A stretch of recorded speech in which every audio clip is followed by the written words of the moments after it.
All right, folks, back on the Bossman show, going to Dayton, Ohio. The Dayton Flyers talk to their coach back home, Coach Trevor Andrews. Trevor, how you doing, man? They have the show for the first time, man.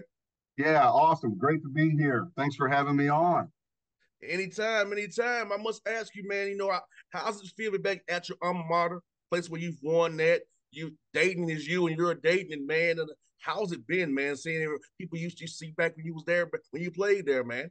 It's been great. The support's been overwhelming from the community, our alumni base. The reconnecting with people you haven't seen in a long time has been awesome.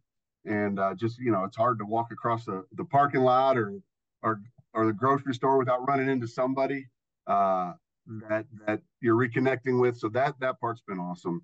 And just the feeling of community that I had as a student athlete here, and how well the university is run from the top down.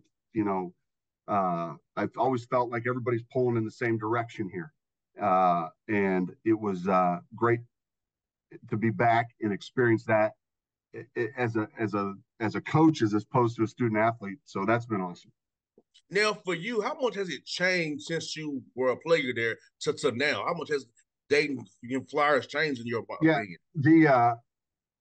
the school itself, obviously, that they've gone through some transition with upgrades to facilities and buildings and things like that. When I was a player here, our weight room was very below average. Now we've got a great weight room. The academic buildings on campus are great. They've done some things with some facilities. They've expanded campus. It's a little bigger now. They've moved across the street, but it's still got that uh, you know home connected feel to it. You're in a bigger city. There's 800,000 people in the Dayton area now, in the metropolitan area, which that's grown since I went here. But when you come to campus, it still feels like its own community. Um, they did some good upgrades facility wise. UD Arena is second to none. I feel like when I go there, I'm going to an NBA game. When I go to watch a basketball game, they had the first four there last week. It was awesome.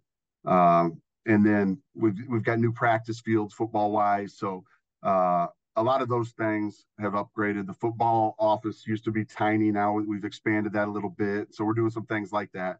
The support here has been great. And Trevor, let me ask you this, man, because I know I played in FCS football, so I Mm-hmm. know how it is for us having maybe split money, scholarships, that kind of thing.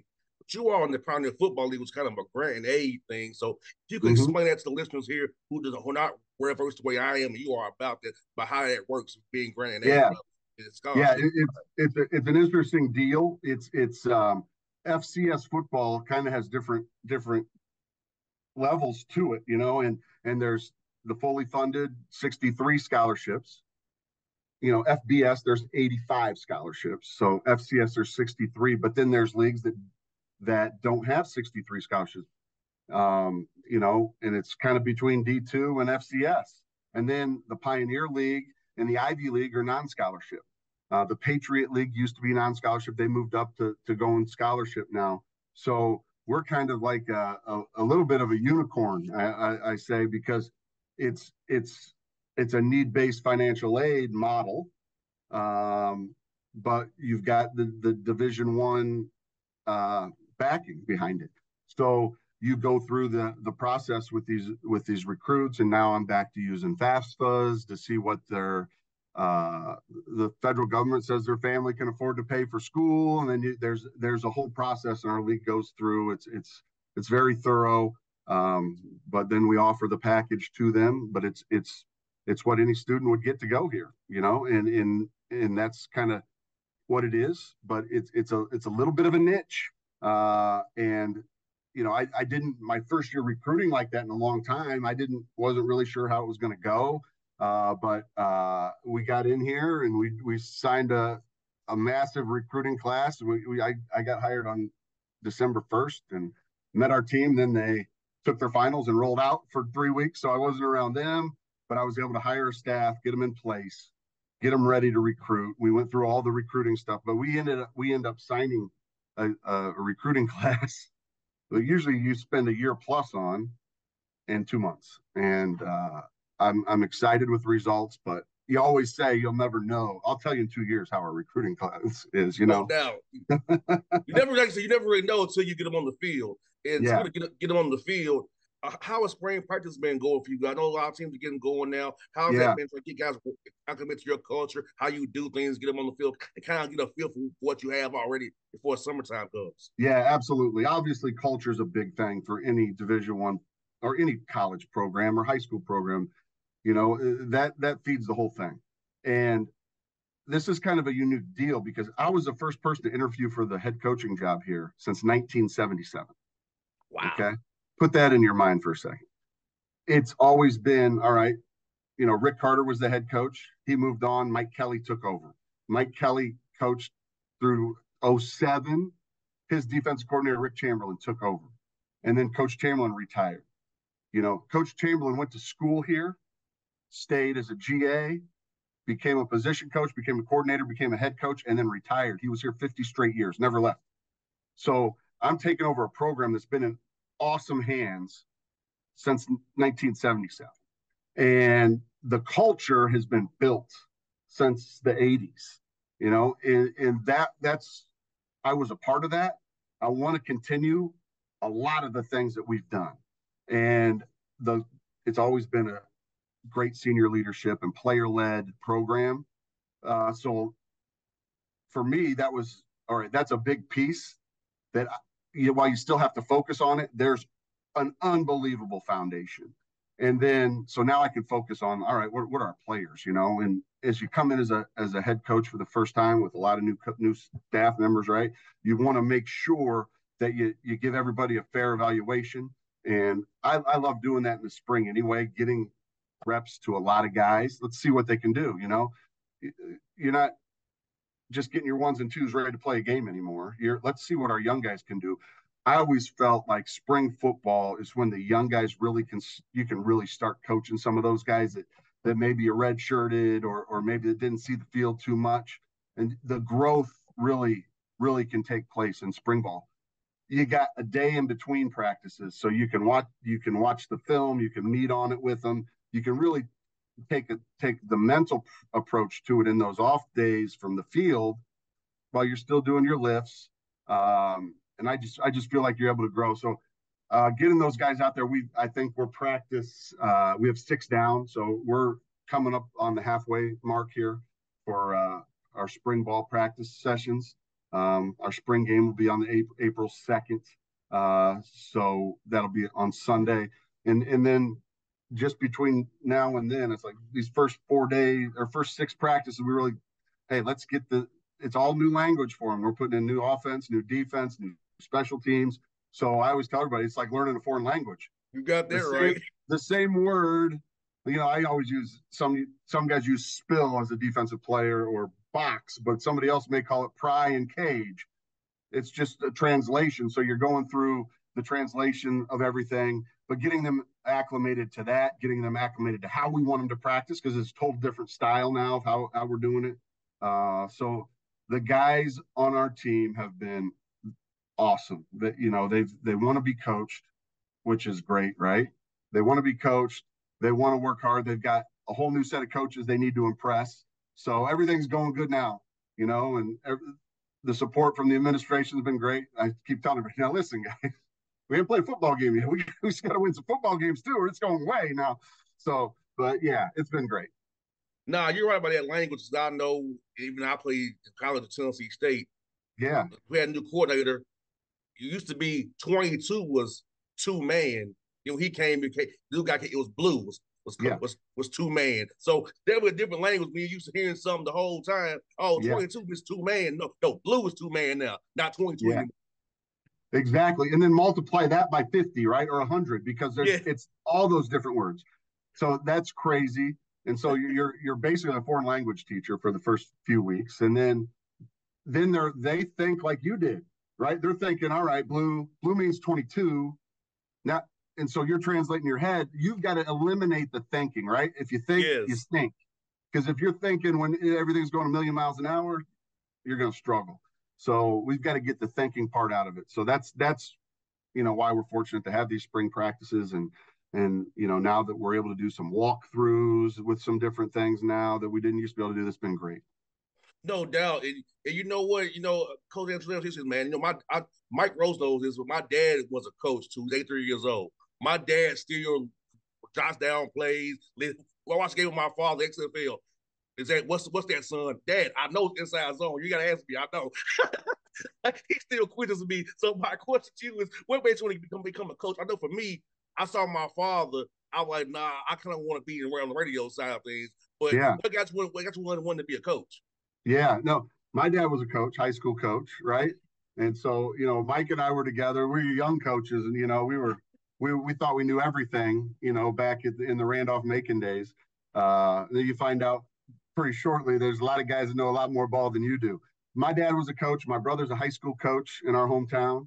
And so I grew up around it. I've missed 2 practices probably since I was 8 years old. And that was because I had children being born. So uh, I've been around it. I actually thought I was going to go into broadcasting. When I graduated from high school, I was going to be and Dan Patrick went to Dayton, so there was that, and so he was the biggest name on Sports Center at the time, and so I was here probably about a semester, and I just got around the coaches here, and I was like, wow, I could be like these guys, like they're really elite coaches, and there's elite coaches on every level from high school to the NFL. There's really good coaches and find their niche. I was fortunate to be in a program that had the most stability. It was here back then. It was here in Penn State and William and Mary, another place I was at, right, where they had long time sitting head coaches.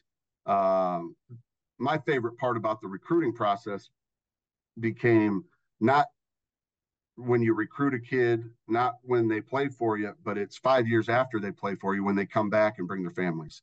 And that culture is still there that they played in.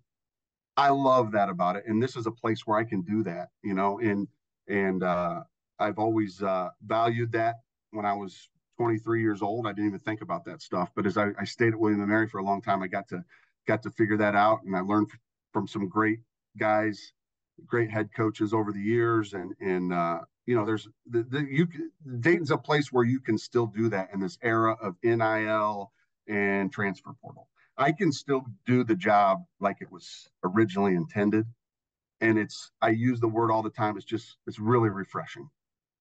You got that right, Coach Andrews. I see for my dad's birthday, my Father's Day for my father, all his old players call and text him. He's always going to an event or a wedding. He was 83 years old, and they're not move around fast as he used to. But I'm saying to see his players, even in his advanced age, his impact he had on them was profound. I'm his only biological child as me, but he got so Mm-hmm. many other players who reach out to him all the time who are older than me right now. Exactly. And I get that. So I get the same thing from my dad's players. He coached at one place for a long time, our high school where I went, where my brother's now the head coach. So I've got a lineage back there since the school started, in the late 60s. And so I've got that side of things. And then I've got the William and Mary side of things where I was there 18 years. And then I've got my UD community where I'm, back at Dayton. And so I've got a ton of that going on. I know exactly what you're talking about. No doubt. And for me, Trevor, this man, I love how the game has gotten more wide open. I feel like for me, coming out when I came out in '08, the slot receiver or the smaller safety that I've kind of played with receiver and safety, it wasn't in vogue like it is now. Because you had to cover the nickel now and have a guy who's in the slot who's fast. Yeah. So I missed that boat. I feel like I was a little bit younger. I could have had a bigger chance in the NFL where they were getting cut in training camp because Right. I feel like they're having a shorter receiver who can move in the shifty play against man or zone running option routes. I could did it very well.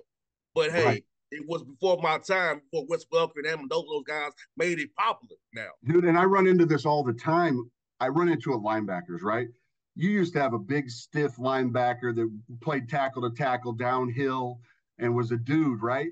And there's not a place for that guy anymore. That guy is now a defensive end, if anything, right? There's guys that got scholarships, Big Ten, SEC scholarships back then that were that dude. And now there's not a place for him in that position. It's totally changed. Your corners are safeties, your safeties are nickels or linebackers. You look at the size of some of the NFL linebackers. there's still some big ones, but I mean, Darius Leonard, or excuse me, Shaquille Leonard is, I mean, he's not 220, is he? No. And he's playing inside linebacker in the league. I mean, speed is the name of the game. There's no doubt about it. Speed, hips, fluidity. You got to have it because those offenses, man, they cheat now. They cheat. They dink and dunk and get guys in space, and they're smart for doing it. And then they always turn and look at the sideline and get in the bet. They got the chalk last all the time. It's crazy. Yes, indeed. At Tennessee State, we ran 11 personnel. I was the slot guy, so we had one back one tight end. So we was doing that in 04 to 08. When I played there, we was 11 personnel the whole time.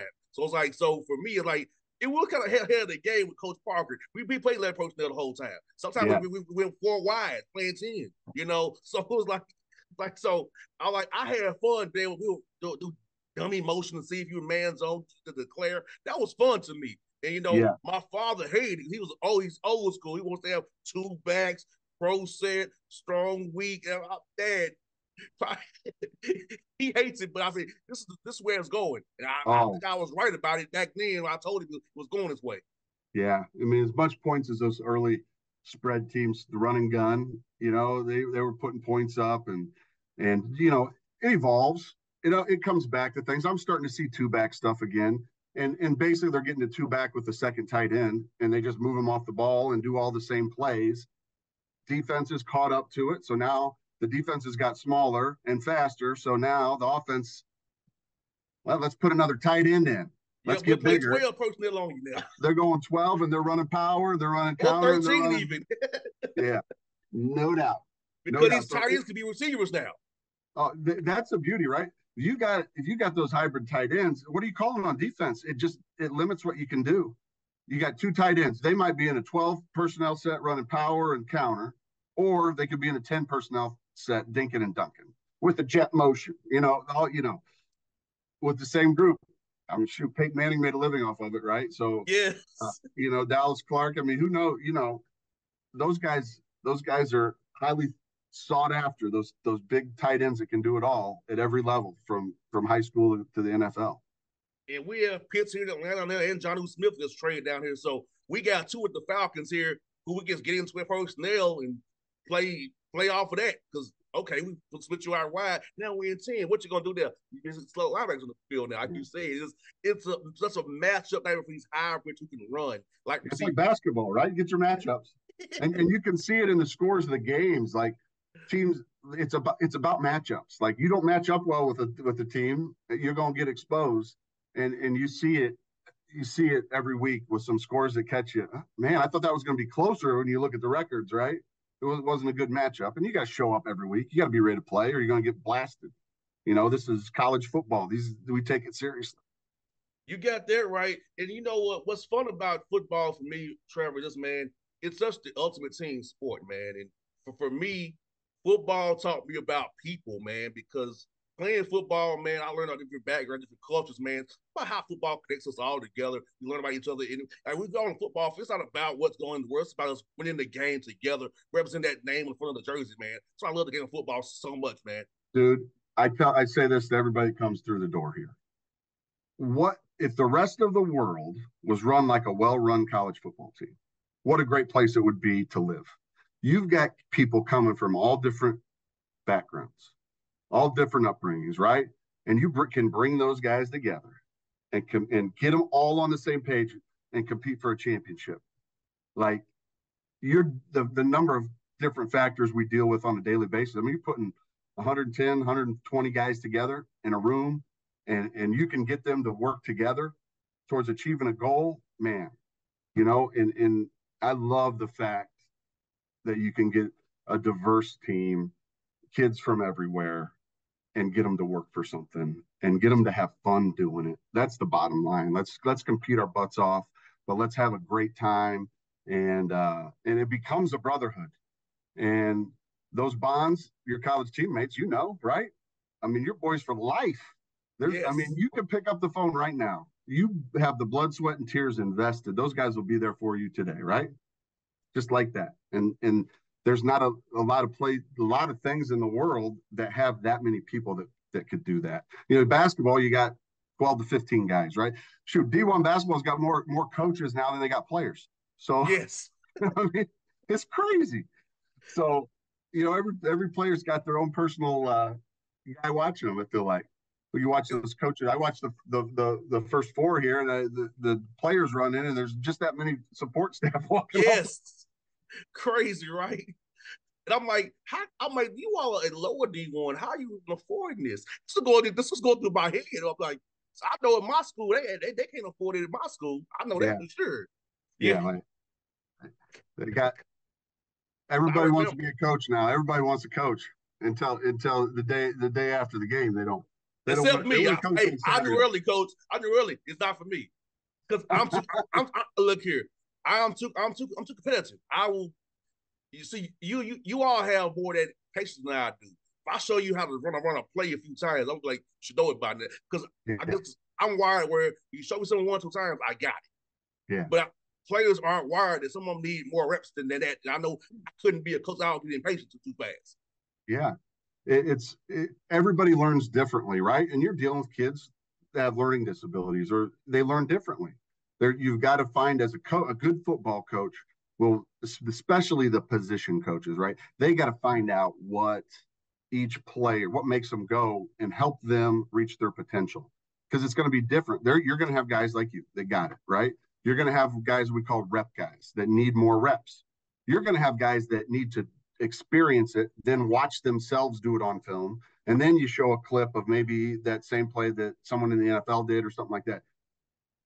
And then they got it, right? So when the light goes on, it goes on. And that's probably one of your favorite moments as a coach when, okay, this guy was struggling to get it, but when they get it and then they get the confidence and you can see them start to get closer, the athlete you were recruiting to, you help them reach that potential. That's the most rewarding part of the whole thing. And it sucks to go through it with some of those guys because they get frustrated because, Johnny's getting it. We came in the same year. Johnny's getting it. He's got it. Well, all of a sudden the light goes on and then he passes Johnny, and that's rewarding. No doubt. And let's get, I got one for you, Coach Andrews. This man in Dayton, I've been there a few times to see Anthony Grant and them play a few times. Yeah, sure. Where's a good spot to eat in the Dayton? We come to Dayton and see you all play. What's a good spot for us to eat here? I bring my staff with me, Rico, and the guys in the back with me. Where should we go eat at in Dayton, man? What do you want? We like barbecue and ribs and chicken, bro. We love all that, man. Now, let me tell you something. You don't go from the south to the north to get barbecue. We love it, though. We love it. That's our food choice. I don't have the barbecue spot for you yet, which is strange because the guys that know me in Virginia, the high school coaches know me. They know that I had a book that I took with me recruiting. I had the barbecue spots mapped with the high school. So because I love to go try the different ones, so, Troy Taylor always teases me this day every time I talk to him. He's down at LC Bird there in south of Richmond, and every time I talk to him, he's always talking about daggone. All right, what barbecue spot you going to today, Coach? So no, right by campus now, the Pine Club is the famous steak place. Okay. But you get cash only. All right, old school. Remind you going, Sinatra era steakhouse, right? And then right next door to that, you got Milano's where I'll have my coaches show. I think this fall, which is a really good UD campus, but good food, good wings, good pizza. If you want wings now, you got my spot right now is Sliders. Okay, Sliders. That's my wing spot. Rico, Rico, right now, Rico. My producer Rico, write that down back there. Sliders, because when we go travel, we like to go travel, see everybody we have on show play. Love doing that. Show you all support. We love to come. You see Absolutely. Us in person on the field supporting you. That's what we do here in the Bossman show. So we love to eat when we get there. We love to have some good food and take pictures of it for our listeners to see. Hey, we went to Dayton. That's what we had to Dayton today. So we do love doing it for our listeners and our fans out there. Awesome. Yeah, they'll know. They'll check them out. They got good burgers there too. So no doubt. Well, Coach Andrews, it's been fun to have you on the show, man. It's going to chat with you, man. A ball coach, talking ball, which is really good. I love ball still this day, man. So thank God for radio. Let me still say near ball, man, because without it, I don't know what I'd be doing, man. I've not had a real job yet. I'm only doing radio. So I'm loving life. Good for you, man. Enjoy that life. Have fun with it. I'm sorry you have to cheer on you go watch your Hawks tonight, but you're Yeah, having a better year. You're having a better year than my Pacers. I can promise you that. well, I'll see the Pacers on Sunday in Atlanta, Saturday in Atlanta. Okay. Yeah, They better bring the A game now. if Tyrese plays, we're in trouble. If Tyrese plays, we're in trouble. Well, And so if he plays, hey, we're a 500 team. So you never know nice. with us. Now do you do every you go around? Will you follow the Braves and the Falcons, everything? The Braves is my offseason. I do the Falcons and the Hawks. Yeah, right on. Because I have to have off me a summertime. I used to do all three, Yeah, but I realized I had no time off. I So feel whenever you. so whenever the Hawks end, I end. Now I come You back training camp with the Falcons. So I give me a few months to myself. Good deal. Good deal. Well, enjoy it, man. It's fun to be, nothing better than college sports, pro sports. I mean, you get those teams. I'm like a Chicago White Sox junkie. So like I follow them religiously and probably too much. Uh, but I love it. You It's know. funny though. I'm actually a White Sox fan as my backup team because WGN here in Atlanta.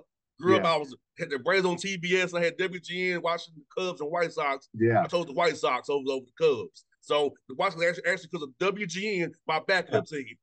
You know what? You chose it because all the rappers were the White Sox hats, not because of WGN. I love the hat though. It matched everything Yeah. I had. Yeah. I feel you, man. It matched I got everything I I got a had, little man. collection of them myself. And then Ozzie Guillen, a former Brave, became the White Sox manager. So it's cool because I knew Ozzie Guillen personally. Yeah. Oh, well, now let me tell you something. That's a trip for you right there now, because that man's got a mouthpiece on him like none other. Yes, Like yes. I can imagine spending 20 minutes with that man and A, trying to figure out what he's saying, B, laughing hysterically. Like, Every other word you got to pick up certain words. You have to oh pick yeah, up a word here. Okay, I see where it's going, Ozzie. I got you. dude, when I was probably about 8 or 10 years old. I got Ozzy's rookie card autographed. Back then that you could go before they had the nets up. You get there early, get them signed. So all those guys I grew up watching, and I got to this day I got my '86 Fleer Ozzie Guillen autograph card. Yeah, those are the times, man. I'm happy the Braves won. It was bad because I feel like when I stopped covering the team wins. So I was winning the championships. But for me, I live south of town, so going to new Braves fields, it's a haul for me Yeah, because they yeah. moved those 13 miles in Atlanta makes a big difference. I tell you, I went. My dad he was great when we'd go on vacations. We'd always stop somewhere. Well, I think we stopped at Fulton County Stadium to see the Braves play the Expos. I was a youngster now. Expos. Nobody knows what that is anymore. Listening here, but Pete Rose was playing for the Expos, and he wanted Wow. us to watch Pete Rose play football or play baseball because of Charlie Hustle. So we went, and you never knew what position Pete Rose was playing. He might So he found out what he was playing, and we went and sat in left field, right? So he wanted us to be able to watch how hard he played the game. So that's my only Atlanta baseball story. I went to see Dale Murphy against Pete Rose. Well, Chipper Jones made me start hitting left-handed. Mm-hmm. Because I saw him do it. I taught myself how to hit left-handed because Chipper Jones. I loved it. Now I never understood this about the Braves. Why Great Maddox had his own personal catcher, Eddie Perez. I never understood that about Great Maddox, but he always had his own personal catcher. Like when he didn't have any Lopez in there. Javi Lopez should be our just Eddie Perez, but Yeah, like hey, Max. you got Javi in there, you might get a couple more run support. Yeah, yeah. So yeah, that was my childhood, man. I was, why is this going on? Why is Great Max doing this to us? We should have in Lopez. Nah, we should not have in Eddie Perez. But it's funny to getting older, got to cover the team, meeting those guys who I grew up cheering for, like with the Hawks. Dominic Wilkins was my hero. Now, Yeah, now, work with the guy. You know. yeah, yeah. Mark Bowman for the Braves guy. He's a Dayton guy. I Okay. went to school with him here. Yeah. I'm gonna say, hey, I'll say, hey, this is an interview, brother. It's somebody who knows you. There you That is go, so man. much fun. But coach, it was good talking to you, man. Do this again real soon. Hope to see you real soon, man, for sure. Absolutely. Anytime. Thanks for having me. Thanks, coach.